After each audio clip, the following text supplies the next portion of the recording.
What is the role of operations in a service business? In service businesses, operations isn't the first and it's not the last. It's the thread that holds the whole thing together.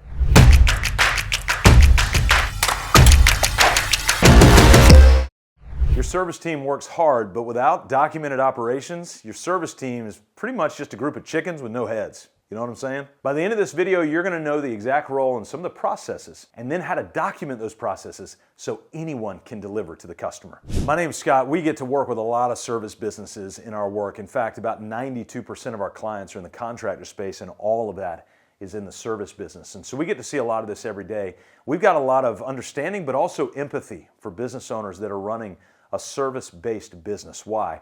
Is because you're on the hook every day. You're hearing from customers every day, you're hearing from clients every day. And in a lot of service businesses, take like property management, really the only phone calls that come in are phone calls of frustration and anger. And we get it. We understand that that can be frustrating for you and it can start to suck the life out of you if you're not careful. So what we want to do is I want to show you a way where you can wake up every day, and it's not going to be utopia. Now, I don't think that exists.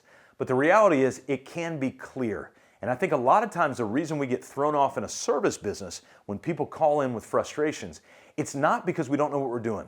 It's not because we've not delivered a good product. I think more times than not, it's because we're not clear with ourselves, we're not clear with our teams, and we're not clear with the customer as to what they can expect and when they can expect it. So I want to try to decode some of the complexity of a service business, which leads us to our first question, and that is, Scott, when I think about my business, what comes first? Is it marketing, sales, operations, like fulfillment, administration, accounting? Like what is it that I need to be focused on? I think it's a good question for you to ask. In the service businesses we've worked with, it frankly depends on who you ask and the time of year or the time of day that you might be able to ask them as to which one of these is more important. And a lot of people in service business are going to lean towards the operational side of the business because that's really the product, right? An electrician is going to lean towards and go, well, delivering excellent electrical services, that's the key. That's the most important thing. Well, then you'll have somebody else to go, well, if they don't know about you, you can't deliver the service. If you hadn't signed a contract, you can't deliver the service. If you don't properly do administrative and accounting, then you're not going to be able to deliver the next service. So we could sit here and go, is it chicken, egg, and all of those sorts of things. So it really does depend on who you ask and when you ask them. So instead of asking which of these comes first or which of these is more important, I think there's a better question to ask. And that question is, how do we get each one of these processes documented, trained, mapped, so that there's great clarity not only for me, the owner, but there's also great clarity for our team and ultimately great clarity for the client and the customer. So when we think about the role of operations, we really need to think about this on two planes, all right? So there's a macro operations and there's a micro operations. First, the macro, it's going to go horizontally here, and that is purpose, people, process, and profit. Now, when you're looking at this from a distance, here's how I want you to see this. Every business has what we call an operating system. So think of an operating system like your computer. You go into your computer and you log in to your computer. Well, the reason your computer has interfaces and windows and all that stuff that goes around is because it's based on an operating system. So that system is operating the computer. Well, in a business, we have to have the same thing. In fact, every business we've diagnosed has the same operating system. We just haven't articulated it. And so this articulates the operating system. Here's how it goes. Every business has four foundational cornerstones: purpose, people, process, and profit. Purpose tells us where we're going. People tells us who's going to take us there. The profit tells us how much fuel we have to be able to do that. And of course, the process is how we deliver the product at that point. So if we go those four foundational cornerstones, and if you don't have them documented, we call them the four pains, right, instead of the four Ps. Then from there, we have what we call the macro operations. This is where we go vertical in the process. And we go marketing, sales, ops, admin. That's why I've got these in different colors. So the blue are the foundational cornerstones. The orange are those four core systems that it takes to run the business. Remember that question we asked earlier? Which one's more important? I don't know that we can answer that question. I think what we can answer is, are they documented? Are they clear so other people can get access to those? So I want you to think of the business in this operating system mindset is this blue line, this vertical line here of our four foundational cornerstones. These are the tools that run the business. For instance, a vision story, values, job roles, onboarding process. You've got your cash accounts, dashboards, financial dashboards. All of those are tools to run the business.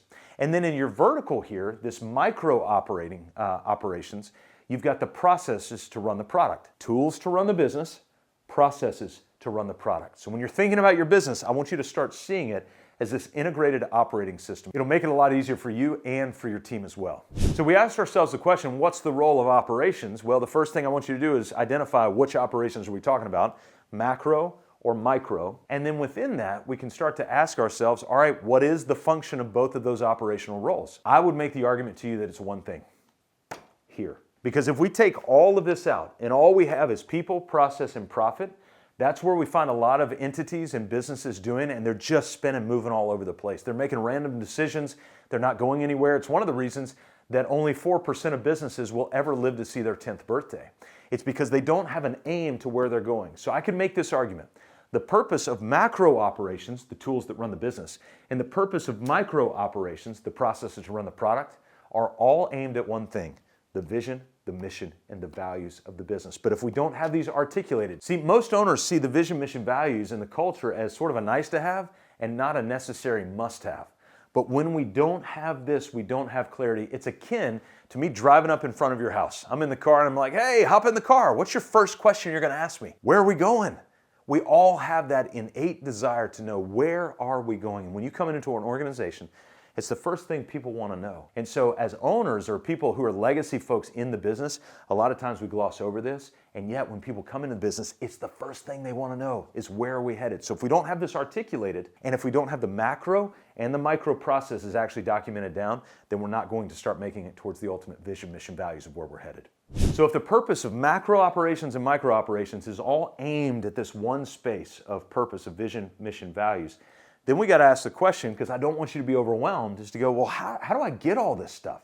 How do I do this? I'm going to give you 3 things in just a simple little acronym, MDT. MDT. And here's what it means: map, document, train. Map, document, train. I'm going to give you a simple little hack on how to map out the processes, the tools that run the business, and the processes that run the product. You can use something called a master process roadmap. Super easy. Take these vertical systems, marketing, sales, ops, admin, and start to brain dump everything that's there. And then you can just screenshot what you see here and get started. I'm giving you some of the answers to the test already, because this is what we do. Our business coaches help owners just like you to be able to map this stuff out. What you've got to commit to is about 2 to 4 hours a week to work on the business to be able to do this. But once you map it out here, you document what you mapped out. So let's say you came down into sales and you said, hey, we have a sales script that we use when we go on appointments at a customer's house. That's great, but is it written down? Because if it's not written down, then other people don't know what that script is. And so we've got to map that script, then we've got to document that script, and then we've got to train. Who? The people that we're going to bring in under the people vertical of that script as well. So we see the 2 different types of operations. They're aimed at the purpose. That's the reason that we have these operations mapped out and documented, so we can achieve the vision, mission, values. But how do we get there? We map, we document, and we train. Now, I realize that there are 2 things you're probably thinking right now. Number 1, man, this is overwhelming. That's what we do. We work with business owners between 3 and 100 employees to help build your purpose, people, process, and profit so that you can be liberated from chaos to make time for what matters most. We help you build your operating system. Then with the people, there's something else I want you to do, because I think this gives a lot of people a lot of anxiety. I've provided another video that I think is incredibly helpful for you. As soon as you wrap up this one, I want you to go watch my other video on how to train new employees. It's in the description below. Just click on that and spend some time really thinking through how you interact with people so that they can work the operations, all aimed at your vision, mission, values. Why? Because I want you to be liberated from chaos to make time for what matters most.